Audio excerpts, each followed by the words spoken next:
Hey guys, what is up? My name is Rosie and I wanted to do another What Are These Songs About video. And these aren't videos that anybody's looking for. They're not something anybody's asking for. The way I came about doing it, I don't know if I said it in the other video or not, but I see reactioners who watch videos and the commenters will say, well, what's the song about? Or either the reactioners themselves will go, what do you think the lyrics are about? Tell me in the comments. So instead of telling in the comments, I thought I'd just do a video.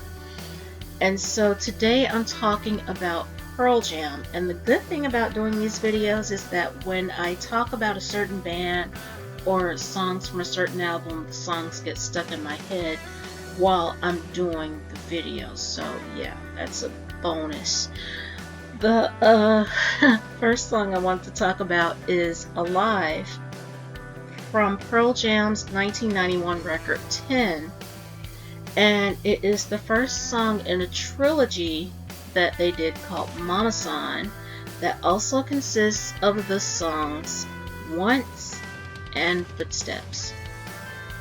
It tells the story of a boy who finds out from his mom that the man who raised him was not his real daddy, and that his real dad had died when he was sitting home alone at age 13, per the lyrics. The mother then starts an incestuous relationship with her son because he bears such a strong resemblance to his father, and this leads to his descent into madness in the song Once, when he goes on a murder spree, and in Footsteps he's reminiscing from his prison cell awaiting his execution. Eddie Vedder says the song is part real and part fiction. When he was a teenager, his mother told him that the man that raised him was not his actual father and that his real father had died. So he was cheated of any kind of a relationship with his dad or any chance at ever finding him or talking to him or getting to know him or anything. And the second part of the song is just Eddie Vedder doing some storytelling. Some very good storytelling. But yeah, it's storytelling. And it wasn't real. It never happened. The look he refers to in that verse was not the look on her face, but rather it was the sun looking at what was between her legs, because as Eddie put it, it was like, where do you go with that? That's where you came from. And I could see where a child would be confused by that, and it would make their mind snap and go mad and probably kill someone. I'm not saying that it's okay. It's not okay. I'm just saying where I do see where it can make their mind snap. That's pressure to take the place of someone your parent used to love, and you're forced basically to make love to them and do with them what they used to do with this person that they knew so long ago, or even a person that they're still with. And that's disgusting. That's perversion of a level that no one should be a part of. I honestly, as a parent myself, don't see how you could make your child do that, or where you would even want to. It's gross. It's disgusting. It's nasty.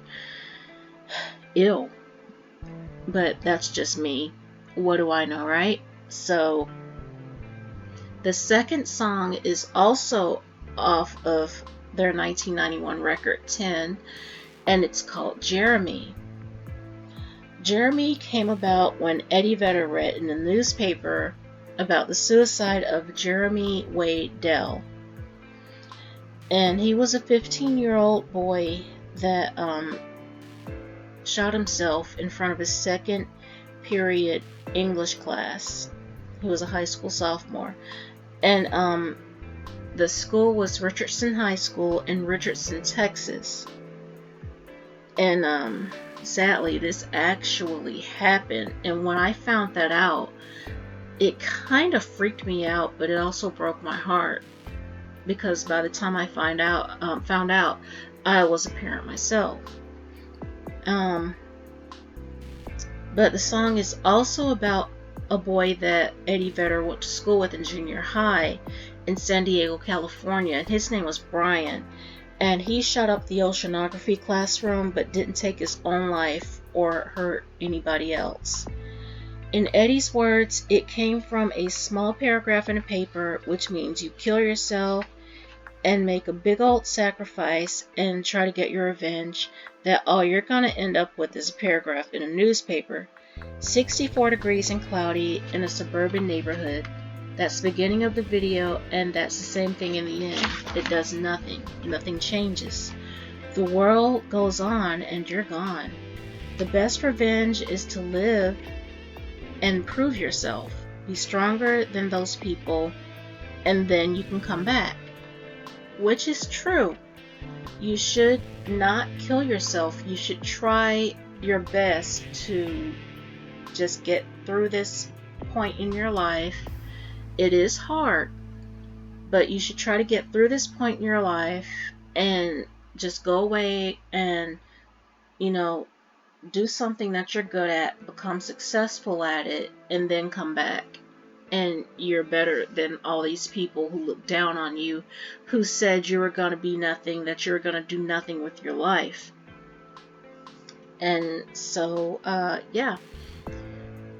But what Eddie Vedder did overlook, though, is that despite this tragedy and despite how smart his assessment was that you should live on, go on with your life, go and do something successful and then come back later. Despite all of that, and despite this tragedy that should never have happened, he himself made sure that the world would forever know that boy's name. Jeremy is so iconic. That song is so iconic, as well as the video. And so he made sure that nobody would ever forget Jeremy's name.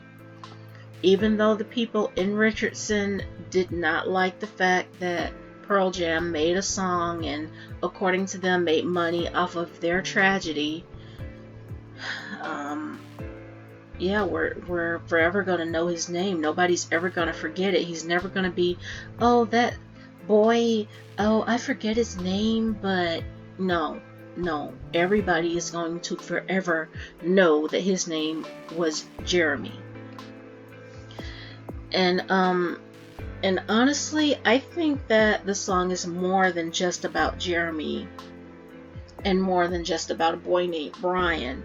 I think it's about kids who go through something in school or go through something in life, and then they do something really heartbreaking and tragic that nobody can get over.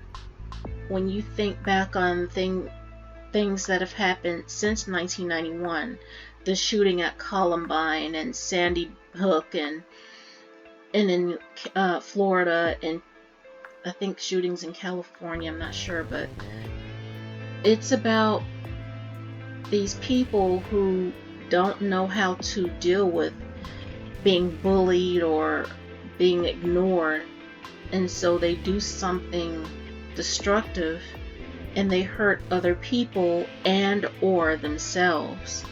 And that's not making an excuse, and it's not saying that it's okay, but I think that's probably what can be taken from the song, because it's happening. It's still happening in the world today, and nobody really knows how to handle something like that.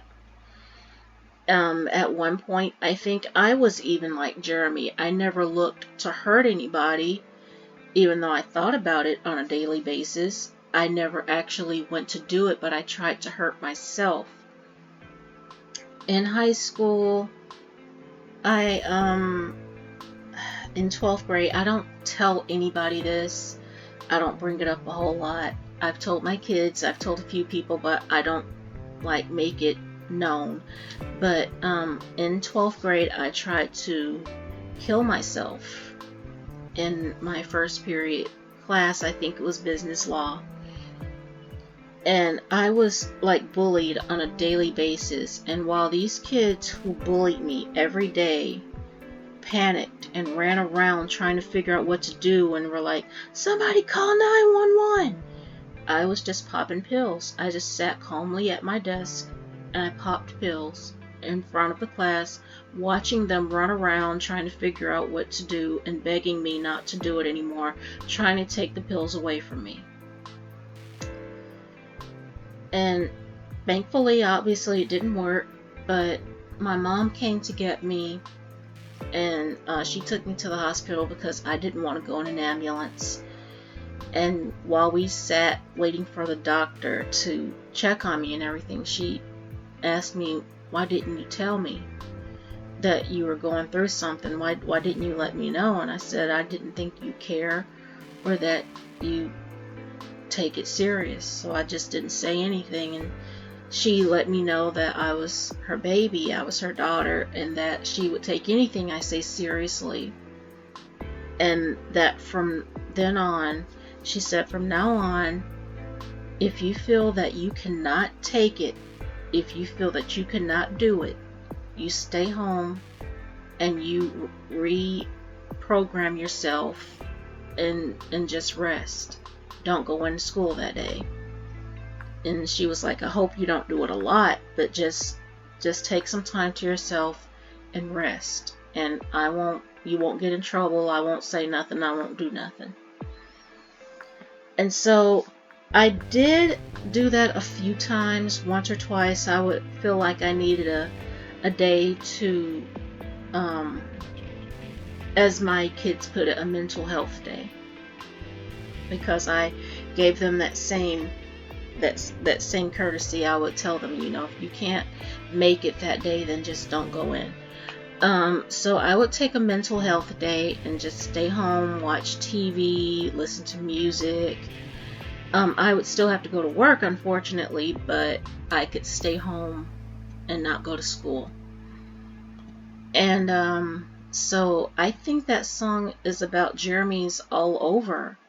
There are Jeremys today who kill themselves because of different reasons, or they're bullied because they're gay or transgender or bisexual or non-binary, asexual, pansexual, and parents put their kids out and abandon them emotionally and abandon them mentally, and they become Jeremy in a way. So the song has become iconic, and it could represent kids all over who do something sad, tragic, and destructive for different reasons. And a not so fun fact, unfortunately, Trevor Wilson, the actor who played Jeremy in Pearl Jam's video, passed away in August 2016 when he drowned while swimming in Puerto Rico. He was only 36 years old. So yeah, that's this video. I don't expect this video to be found now, but if it's found sometime in the future, if you would like to see more of these, I'm going to do them anyway, but if there's any song that I haven't done, feel free to leave a comment and tell me what songs you might want to know about, and I'll do the research and do a video about it. But until then, I want to thank you for taking the time out and watching, and thank you for being with me. I love you very, very much, and I hope to see you on the next upload. Bye for now.